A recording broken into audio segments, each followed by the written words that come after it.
आज हम पढ़ेंगे फिक्सर। जिग और फिक्सर। जिग हमने पढ़ लिया है। तो जिग का काम होता है कटिंग करते समय, मशीनिंग करते समय जॉब को पकड़ना और टूल को गाइड करना। लेकिन फिक्सर में केवल एक ही कार्य होता है और वो कार्य है केवल जॉब को पकड़ना। यह टूल को गाइड करने का कार्य नहीं करता है। फिक्सर के द्वारा जॉब को मजबूती से जकड़कर एक निश्चित अवस्था में स्थापित किया जाता है। यानी जॉब को एक निश्चित अवस्था में ये पकड़ने के काम आता है। फिक्सर में टूल को गाइड करने की कोई व्यवस्था नहीं होती है। फिक्सर लगभग सभी मशीनों पर प्रयोग में लाए जाते हैं तथा संपन्न की जाने वाली क्रियाओं के आधार पर milling fixer, grinding fixer, broaching fixer, welding fixer, कई प्रकार के फिक्सर होते हैं। ये कार्य के अनुसार, मशीन के अनुसार होते हैं। फिक्सर के संरचनात्मक गुण, यानी उसके अंदर क्या क्या पार्ट्स होते हैं, क्या क्या गुण होते हैं। तो पहला है, इसके अंदर बेस प्लेट होती है, सेटिंग ब्लॉक होते हैं, बैलेंसिंग बार होते हैं, क्लैंप तथा लोकेटर्स भी इसके अंदर होते हैं।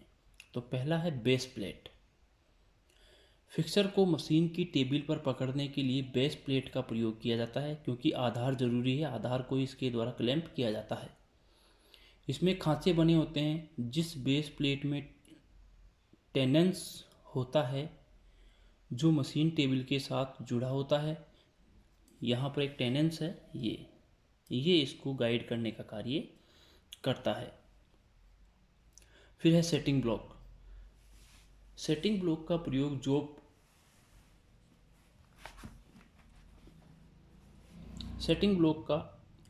जॉब और फिक्सर को उचित कटिंग लाइन में स्थापित करने के लिए किया जाता है। आवश्यक माप के फिलर गेज का प्रयोग करके कटर और फिक्सर के बीच उचित स्थान पर इसको स्थिर किया जा सकता है। यानी जब कटिंग करते हैं तो कटिंग टूल जो है वो फिक्सर के साथ संपर्क में नहीं आना चाहिए, केवल जॉब के संपर्क में ही आना चाहिए। इसलिए यहाँ पर जो फिलर गेज है उसके द्वारा हम इसके अंदर क्लियरेंस रख देते हैं, ताकि कटिंग टूल जो है फिक्सर के साथ कटिंग ना करे।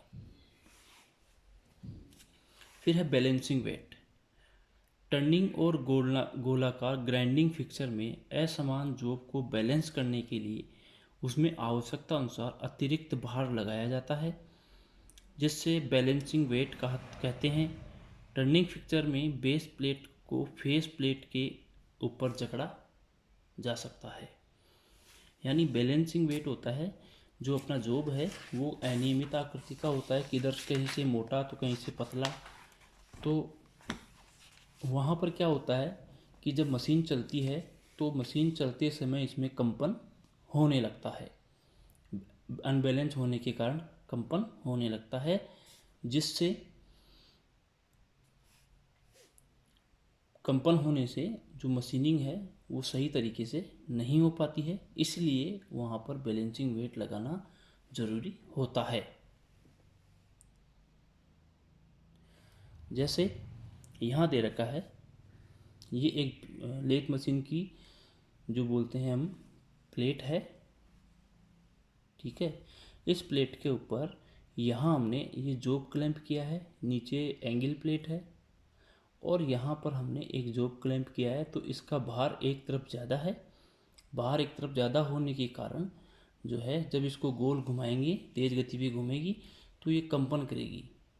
इसलिए यहाँ पर हमने वेट लगा दिया इसके बराबर का, ताकि दोनों तरफ जो है बैलेंस बना रहे और कंपन ना हो।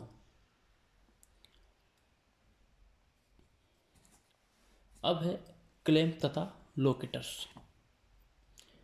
फिक्सर में जॉब को जकड़ने या पकड़ने और उचित स्थान पर स्थापित करने के लिए क्लैंप तथा लोकेटर्स का उपयोग किया जाता है। इन्हें वाइस फिक्सर के नाम से भी जानते हैं।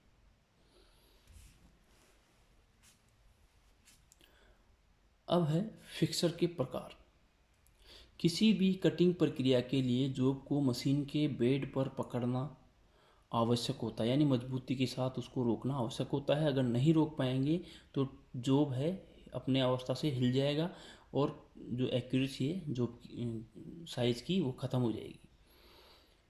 जॉब की आकृति व मशीन की वर्क टेबल की संरचना के अनुसार एक फिक्सर डिज़ाइन किया जाता है, जिसके द्वारा जॉब को बहुत कम समय में ही पूरी मजबूती के साथ और विशेष स्थिति में पकड़ा जा सकता है। क्योंकि विभिन्न मशीनों में जैसे शेपर मशीन है, मिलिंग मशीन है, ग्राइंडिंग है, ब्रोचिंग है, तो इनमें जॉब के ऊपर कटिंग टूल के कारण बहुत ज़्यादा फोर्स लगता है, जिससे वह अपने स्थान से हट सकते हैं। इसलिए यहाँ पर मजबूत फिक्सर की आवश्यकता होती है ताकि वह अपने स्थान से हिले नहीं। इसके लिए अलग अलग प्रकार के फिक्सर बनाए जाते हैं, क्योंकि जॉब और मशीन के आधार पर ही फिक्सर तैयार किए जाते हैं।